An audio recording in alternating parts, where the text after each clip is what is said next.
وصلى الله على سيدنا محمد وعلى آله وصحبه أجمعين. اللهم اجعل جمعنا هذا اجتماعا مرحوما واجعل تفرقنا من بعده تفرقا معصوما ولا تجعل فينا ولا معنا شقيا ولا مطرودا ولا محروما. اللهم اجمع قلوبنا على محبتك ووفقنا لكمال طاعتك وخذ بأيدينا لمرضاتك. وبعد السلام عليكم ورحمة الله وبركاته. So in the previous lecture we started talking about the events leading to what we call the Nakba, and the Nakba is what's called the disaster or the catastrophe which has led to the fall of Palestine and the invention and creation of a state over that. And we will inshallah go back to fill some of the gaps and fill in some historical facts that are important for you to be aware of and grasp, inshallah. So we did mention before that the modern history of Palestine and the turning points of events started in 1916 following the World War I, when the Brits and the French won the war, and then they were dividing the regions geopolitically based on their interests, and that was the Treaty of Sykes-Picot, and where Palestine in particular and Jordan were going to be under the commission of the Britons. And we did mention that in 1917, November 2nd, the Balfour Declaration promising the Jews a homeland in Palestine, right? And we did mention that this was rejected by the Palestinians, who had a convention at that time in 1919. But what happened in 1920, the British mandate was declared by the League of Nations in the Convention of San Remo. And that continued basically till it ended in 1948 and followed by the creation of Palestine, of Israel replacing the state of Palestine. We did mention that the Palestinians did not sit idle, and they started forming resistance basically, and there was the revolution of Al-Buraq in 1929, and then in 1936 in April, following the martyrdom of Izzuddin al-Qassam rahimahullah. So in that particular month, the Palestinians formed what's called Al-Lajna al-Arabiyya al-Ulya, the Arab High Committee, which basically was leading the resistance movement led by Al-Mufti Al-Hajj Amin al-Husseini rahimahullah. He was the Mufti of Al-Quds, and that was basically sort of the representative of the Palestinians and the Arab resistance during that time. During that time, the Jews were coming, a huge influx from Eastern Europe, particularly from Russia, from Romania, later from Poland, from other countries. And we did mention that in the year 1900, the Jews were about 1 or less than 1% of the population of the Arab Palestinian population in Palestine. But then there was encouragement and there was a lot of push for the immigration, and we mentioned that in 1948 the Jews were about 31% of the population, right? So the immigration increased tremendously after 1917, and it was funded by, there was the Jewish fund basically encouraging these immigrations, getting all these Jews from all over the world and pushing them to Palestine. So they were very organized. So they started forming number one, military gangs, militias, and we mentioned some of the famous ones was the Haganah, the Stern, the Ergon, and the Milbach. So these are some of the famous gangs and militias that were terrorizing the Palestinians and actually had some terrorist activity against the British army itself, right?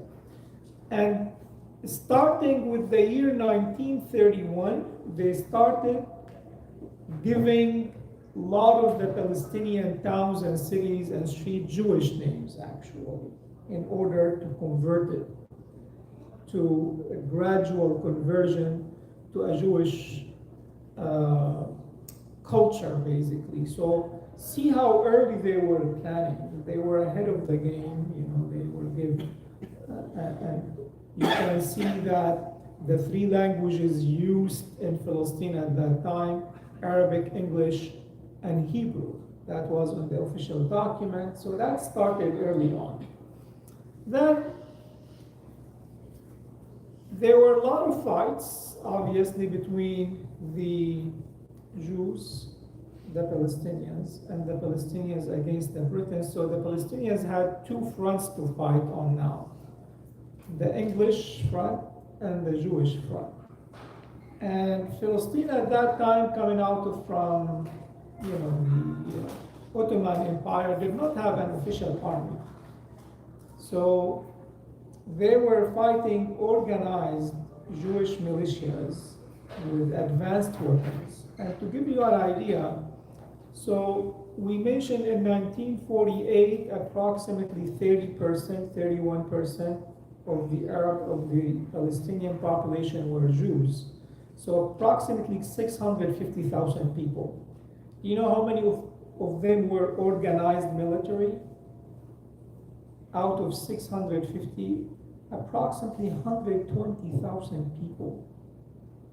So that's basically 20%, over 20% of all the immigrants were basically organized militias with advanced weapons. On the other side, to give you an idea, like what were the numbers of Palestinian fighters who were organized in what they call the Jaysh al-Inqaz that came later, the Salvation Army that consisted of all the Arab corps and volunteers. They came into several groups, and if you add them up all, they don't even come more than 20,000 people. So that shows you the gap and the tremendous planning and organization the Jews had, and the leadership, obviously, where the Arabs were lagging, and they were lacking the leadership, they were lacking the weapons, and the Arab League at that time, and we will talk about that in a minute, inshallah, wasn't doing much. So the volunteers amongst the Arab, they were approximately 4,000 people. All these Arabs who talks about the Mujahideen and what they did, I mean, that's what you got, 3,500 to 4,000 people. So even by any standard, at that time, the Arabs had primitive weapons. They did not have sophisticated weapons as the Jews did have, but there was a huge difference, like 100,000, troops difference basically between the two armies.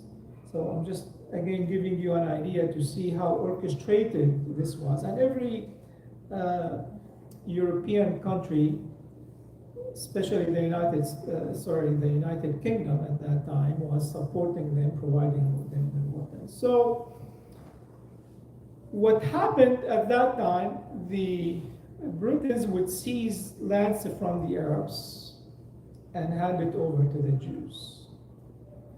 and the Jews would basically launch their attacks against Palestinian villages and towns and terrorize them out. Even before 1948, 1947, they managed to displace over 30,000 Palestinians out of their towns. They launched like an attack, a terror attack after a terror attack in order to terrorize Palestinians out of their lands. And it was in 1946 till they had an organized plan. They announced it that this land cannot fit two people. It has to be one people, and that's the Jewish people, and the Palestinians have no room in this land. So in 1946, they had 4 plans, A, B, C, D, in order to launch attacks on the Palestinian lands and terrorize the people out of it. If they were able, they would kill everyone, but they knew that was not a realistic goal. So easiest thing is what? Kick them out. So, and they launched over 90 attacks actually, managed to displace thousands of Palestinians, and we're talking, this is before 1948, okay? So the violence escalated, and then what the United Nations, I have to mention that after the World War II, there was basically interest from the United Kingdom, France, to pull out from their colonies, right, including Palestine, because the World War II, it changed the dynamics, changed the way the major powers look geopolitically at their interest, and the United States now emerged as the superpower in the world, you know, after winning that World War, and we know how they won that war, right? Only it took 2 nuclear bombs to win, subhanAllah. So after that, you know, there was massive influx of the Jews from Europe, including Germany and Poland, to Palestine. And now they feel that, you know, it is the formation of and the invention of the new state is becoming soon, it's becoming imminent. And that's why they plan these violent terrorist attacks against the Palestinians. And there was escalating violence. So the United Nations in 1947, in September, you know, they formed a committee in order to come up with a solution. So it was simple. The Britons would pull out, and then we would divide Palestine into 2 areas. One belonged to the Palestinians, and one belongs to the Jews. And I showed you the map last time, right? So the Jews would take approximately 57% of the land. The Arabs, meaning the Palestinians, would take approximately 42% of the lands. And then you would have Jerusalem and Bethlehem as neutral areas, neutral zones under international sovereignty. And that's what the partition, what is known the partition, Qarar al-Taqsim, which is the United Nations Resolution 181. So in September, that was the recommendation of the committee. The Palestinians refused it, and the Jews refused it at that time. The Palestinians refused it because this is their land rightfully, right? And the Jews refused it because they wanted Jerusalem. And our focus is Jerusalem, obviously. So officially, November 29th, 1947, the declaration or the resolution was implemented by the majority, and it became, it passed as a resolution. And at that time, the Arabs rejected it, and the Jews accepted it. So now you hear a lot of Arabs wishing, oh, we wish we accepted that partition resolution, you know, because now we're negotiating for less than 20% of the land. And so this is the history where that resolution came from. So after that, the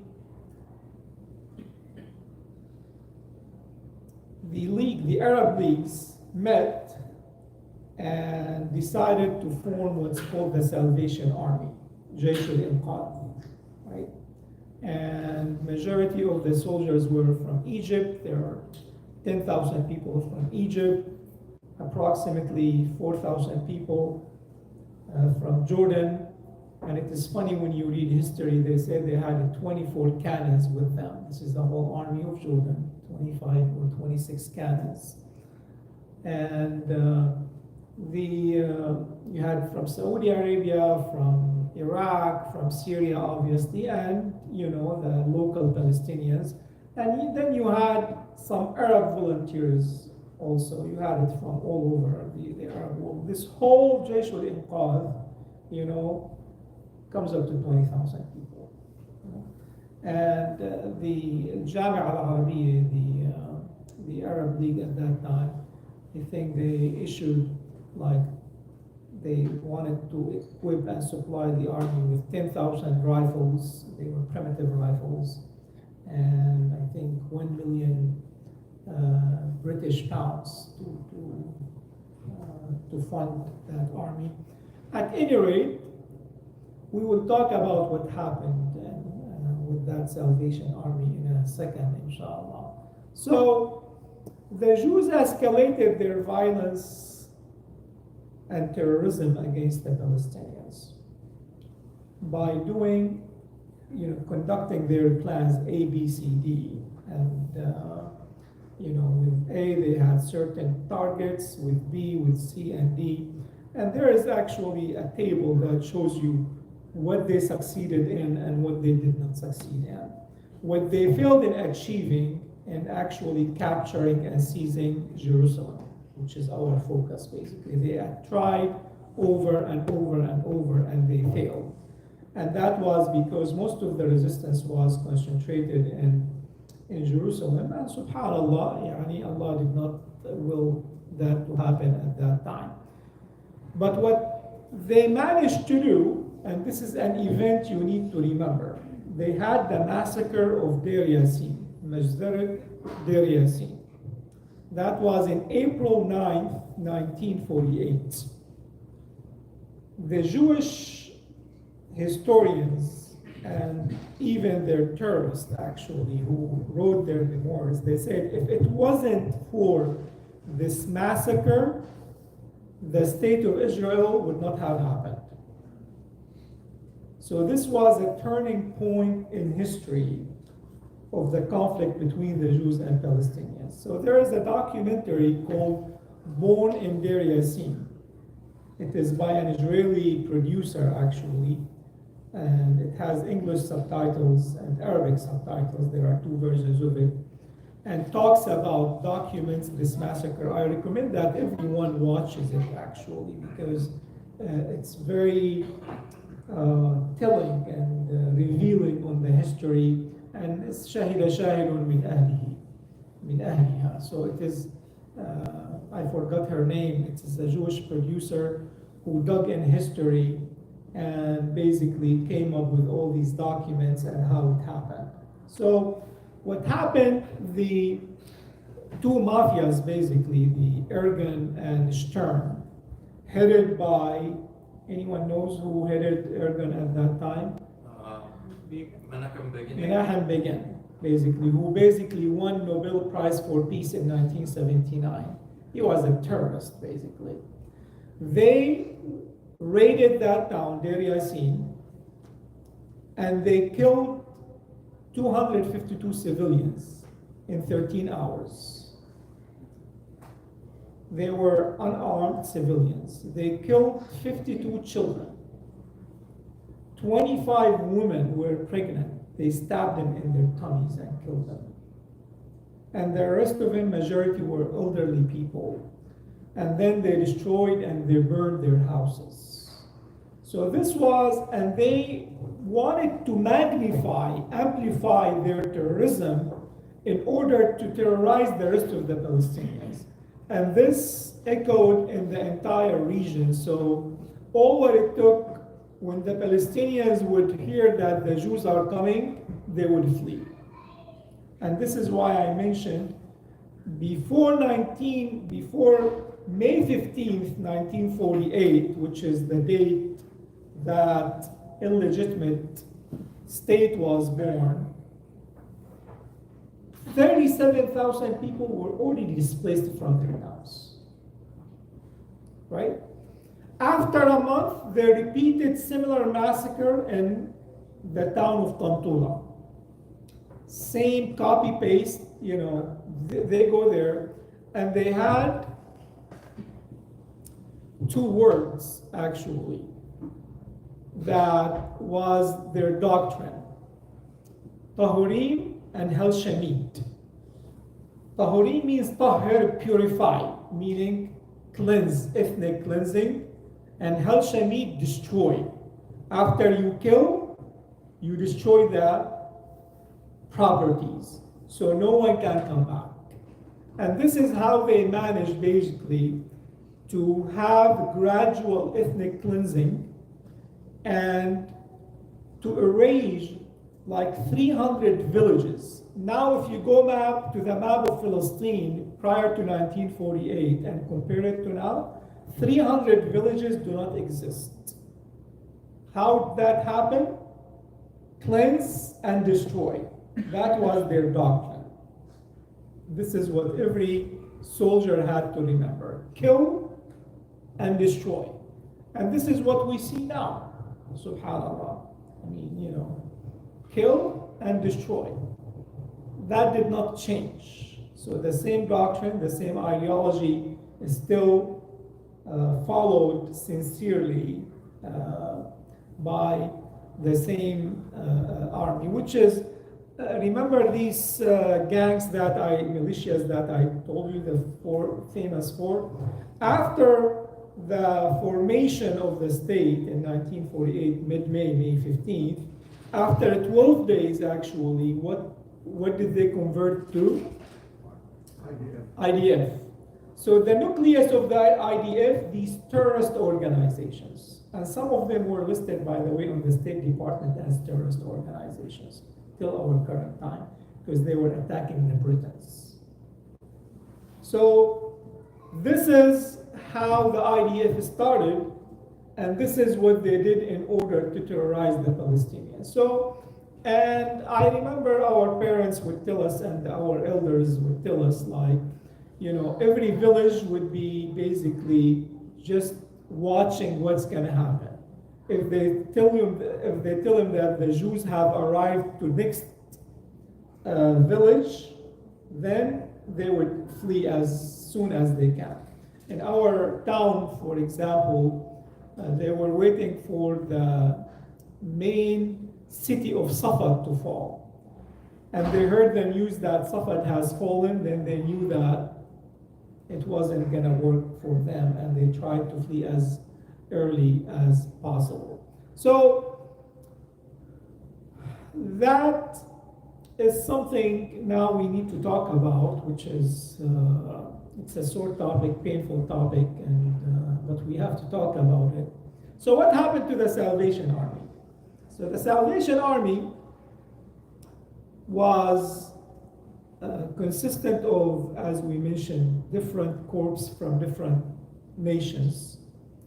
And to cut down to the chase, it seems like they had a hidden deal with the Jews and the Britons, that we do not go beyond what they call the partition lines. We do not fight with the Jews. And in return, what's going to happen? Jordan takes over the West Bank and Jerusalem. And if you look in history, because this is something people doubt, but it's been documented actually by Collins, for example, and a French writer. They wrote a book called O Jerusalem. And they talk about that in details, where the Arabs were meeting in Jordan. And then, anyone remembers what the name of